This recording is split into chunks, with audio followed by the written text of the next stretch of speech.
钟楼信安宫主事开宗圣王知府千岁，目前长举办12年一考的五条清照。主委柯俊雄昨日是台南市里长联会会长，进前则率领各里里长到总统府参观。迄当时就邀请赖总统来参加信安宫五条清照的活动。赖清德想起当年参选各大代表时，就来信安宫参拜。当时柯俊雄甲时常伫信安宫聚会民主前辈，拢非常支持伊，互因感动至今。前几天伊带咱东区的里长去总统府佚佗啦吼，特别邀请我讲，是毋是会当转来咱钟楼信安宫参加这个五条清照的盛会，我足欢喜，我足欢喜，因为我过去咧竞选的时阵，按国台立委市长，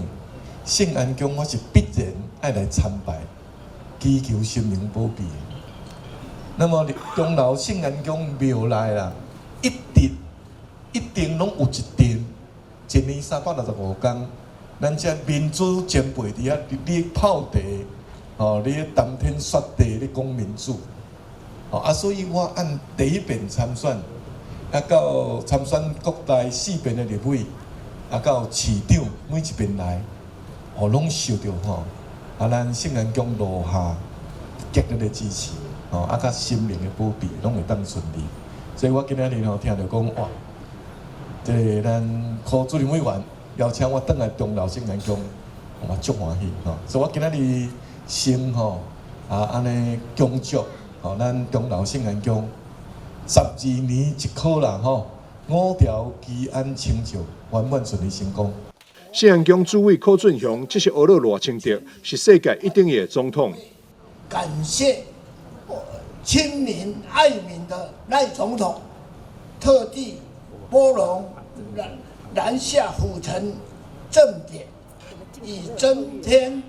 毕恭建教殊荣，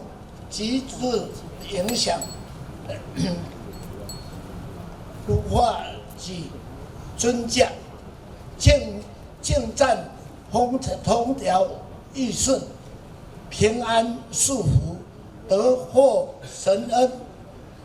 恩普照，户户赞会，家家庇佑。赖总统这次是专程来叩谢开宗圣王知府千岁一路的庇佑，也感谢信安宫以及在场众多里长20活动来一路相挺支持。伊伫台南市长任内，甲大家做伙拍拼，度过风灾、天高热疫情，而且会当担任总统，为全台湾人民服务。非常感谢大家持续不断的支持。记者张秀仪采访报道。